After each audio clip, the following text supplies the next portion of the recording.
Let's ask West Virginia Democratic Senator Joe Manchin. Mr. Manchin, as always, welcome back to the Kudlow Report. I'll just put it to you. I'll just ask you, you've got tough deadlines coming up, as you well know. In early February for the debt ceiling, in mid-January for the entire budget, and then the Paul Ryan Budget Commission, which sounds like the fiscal cliff all over again. That's in mid-December. How are we going to get that done? Larry, basically, for the first time since I've been here, we're at least going to make the budget conference get together. We have a Democrat budget and we have a Republican budget. We haven't had that happen since 2009. And they're going to have to sit down and see if they can work through their differences. The $967 billion spending level that goes into effect January 15th should be a stimulus for all of them. If you care about the military and defense, if you care about the programs that we have throughout this country, then we've got to get a way that we can adequately fund them, but start moving and continue to move our finances in the proper direction. You've got to get a long-term balanced budget. And you know what?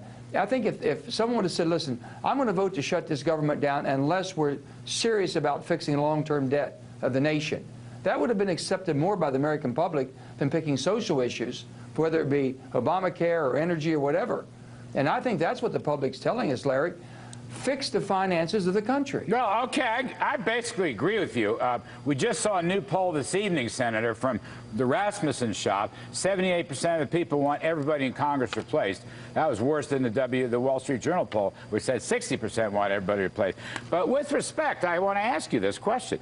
You talk about loosening up the budget caps and the sequester, which I happen to think were a very good idea. But if you loosen them up, your party generally has wanted to raise taxes big time by as much as $1 trillion. And also, the spokespeople for the Democratic Party have refused up to now to even consider entitlement reforms. What's your reaction to that? This is the blockage that tells me we're not going to get a deal in 90 days. Larry, I'm talking to my friends, my colleagues on the Republican side. First of all, we have to basically agree on the definition of revenue. Do we consider revenue basically if you raise taxes, that's revenue? I agree. We shouldn't do that, Larry. Don't need to do that.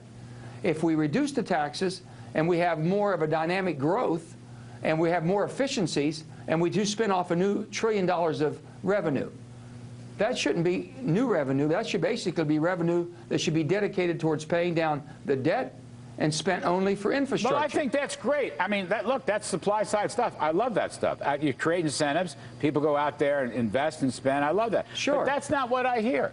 Democrats are not saying that. Democrats say they want to toughen up the deductions and exemptions for upper-income people without offsetting marginal rate reductions on the other side. And also, Senator Manchin, I think you know this because you've been a moderate the whole time in your tenure. There's been no enthusiasm for entitlement cuts. None. Zero. I don't even think they buy into it. The president has said he would go for a chained CPI, cost of living. I don't even think they'd go for that. It seems like an impossible task. Well, Larry, it's going to have to. It's a reality. You know what? We found out that you can only govern from the middle. You can't govern from the right or the left or the fringes. So the American people, most of this country is in the middle. That's how they run their lives, their families, their businesses, and we're going to have to get in tune with them. I can only say to my colleagues on the Democrat side and Republican side, we have got to get our financial house in order. You can't spend more than you take in. We can't balance our budget next year or two, but we can have a long-term projection for 10 or 15 years out and start in that downward glide.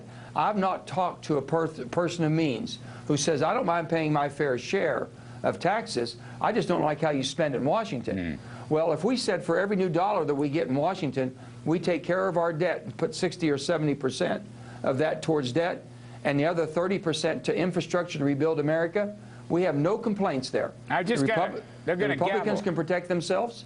The Democrats basically aren't able to expand these programs. You have to run them more efficiently. Right. They're going to gavel the vote down. Senator, let me just ask you one quick one. Are you going to be on this super commission, this super budget commission?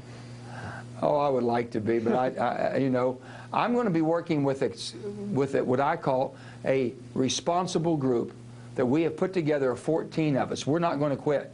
Good. We're able to make something happen. When you have 7 Democrats and 7 Republicans that are willing to work together for the sake of this country and quit worrying about our Democrat or Republican Party and worry about our country, Right. we're going to make something happen. So we're going to be a force to be reckoned with. How can I be helpful if you think I should come out against you? Maybe that would be the greatest help possible. My uncle used to say that all the time, Larry. I want to help you. I'll be against you or for you. What would help the most? I'll let you know. How about that? Thank you, sir. Senator Joe Manchin, we appreciate Larry. it as always. Now.